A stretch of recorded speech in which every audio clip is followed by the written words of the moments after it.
Bonjour et bienvenue à notre vidéo sur les solutions idéales. Nous sommes présentement au chapitre 4 à la section 3.1 et nous allons discuter des critères pour déterminer si une solution est idéale ou non. Qu'est-ce qu'une solution idéale? Eh bien, une solution idéale, c'est une solution dont les composants font des liaisons qui ressemblent beaucoup aux liaisons qui existaient dans les liquides purs qui forment la solution. D'accord? Allons voir la définition technique d'une solution idéale. Une solution idéale est une solution pour laquelle le ΔH de solubilisation est égal à 0.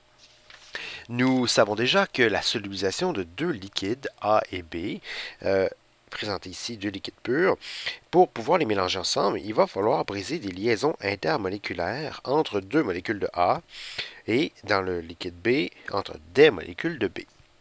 Lorsque la solution sera mélangée, des A feront des liaisons intermoléculaires avec des molécules de B.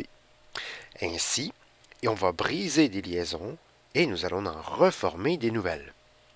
Ce processus peut être un peu calculé en regardant l'énergie des liaisons intermoléculaires dans le liquide A et dans le liquide B, par le processus où on va amener à l'état gazeux et atomique chacun des deux substances, A et B, et on va reformer les liaisons entre A et B, et ainsi voir la différence d'énergie entre les liaisons qui existaient avant et les liaisons qui existent maintenant. Si la somme des liaisons brisées et la somme des liaisons formées donnent la même valeur, ainsi nous aurons donc un processus qui n'aura pas changé globalement de niveau d'énergie. Et donc on a une réaction ou une solubilisation qui en appelle athermique, dont il n'y aura pas de changement de ΔH. C'est la définition technique d'une solution idéale. Qu'est-ce que ça veut dire? C'est qu'on a les liaisons présentes dans la solution idéale qui sont aussi intenses que les liaisons présentes dans les liquides purs séparés. Pour être une solution idéale, par exemple, il faut faire le même genre de liaison. Prenons par exemple du C6H5Cl et du C6H5Br. Tous les deux sont des composés de type moléculaire, et si on regarde les deux types de liaisons qu'ils peuvent faire, soit des liaisons de Van der Waals ou soit des liaisons hydrogène, eh bien ici, il n'y a aucune possibilité de faire une liaison hydrogène parce qu'il n'y a pas des H sur les atomes F, O ou N. Même chose pour le C6H5Br. Tous les deux vont faire des Van der Waals, et donc tous les deux vont faire des types de liaisons identiques, qu'ils soient sous forme de liquide pur ou sous forme de solution de un et de l'autre ensemble. Ainsi donc, cette combinaison-là formerait une solution idéale. À l'opposé, un type de solution qui ne serait pas une solution idéale serait un mélange de C6H5OH et de... Non, pardon. Oui, de C6H5OH et de... Je recommence. C6H5Cl et de CH3OH. Dans le C6H5Cl, encore une fois, on ne peut faire que des liaisons de Van der Waals, mais aucune liaison hydrogène. Par contre, le CH3OH, lui, il va faire les liaisons de Van der Waals, mais aussi faire des liaisons hydrogène. Parce que quand on va les mélanger ensemble, le C6H5Cl ne pourra pas faire de liaison hydrogène avec le CH3OH, et ainsi donc, lorsque le CH3OH va se retrouver mélangé avec cette substance-là, il va avoir une diminution nette du nombre de liaisons hydrogènes qui vont lui être possibles de faire. Ainsi, cette solution-là aurait un ΔH de solubilisation différent de 0. Ce serait donc une solution non idéale. Pourquoi on discute de solutions idéales et non idéales? Eh bien, pour nous aider à discuter les solutions, eh bien, on a découvert que si on appliquait le principe d'une solution idéale avec toutes les approximations que ça apporte, on peut appliquer des équations mathématiques, un peu comme la loi des gaz parfaits, peut s'appliquer sous certaines conditions à certains types de gaz. C'est une règle très simplifiée par rapport à la règle qu'on doit utiliser pour les gaz dits de type réel. À droite, on a un exemple de delta H qui serait différent de 0 lorsqu'on fait un mélange.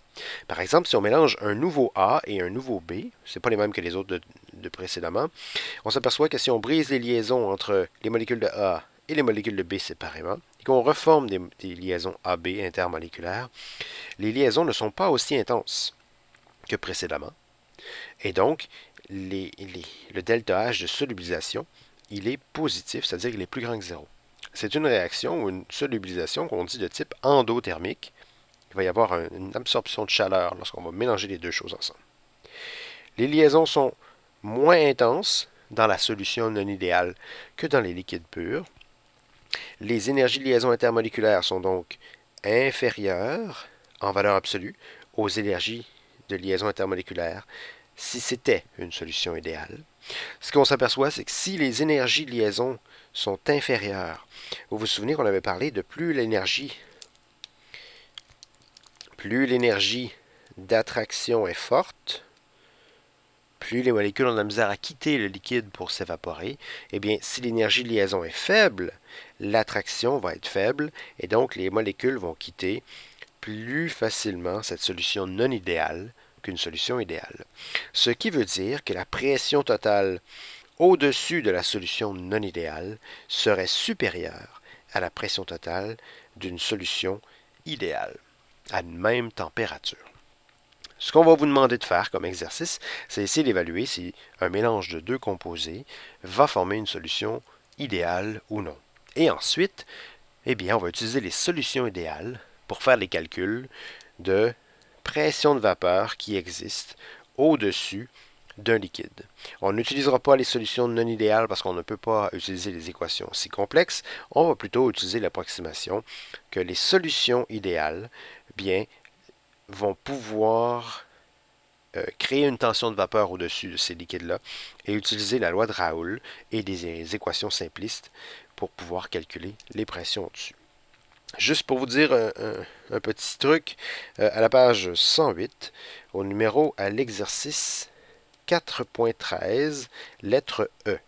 Le mélange qui se passe avec H2O et CH3OH, c'est-à-dire de l'eau et du méthanol, eh bien, même si tous les deux peuvent faire des liaisons hydrogènes et des liaisons de Van der Waals, ce n'est pas considéré comme une solution idéale parce que l'eau ici peut faire tellement de liaisons hydrogènes, 4 par molécule, que le fait de le mélanger avec une substance qui ne peut qu'en faire 2 par molécule diminue la possibilité de liaison hydrogène. Et donc, ce mélange-là, c'est un des rares ou un des plus difficiles à analyser. C'est une solution non idéale.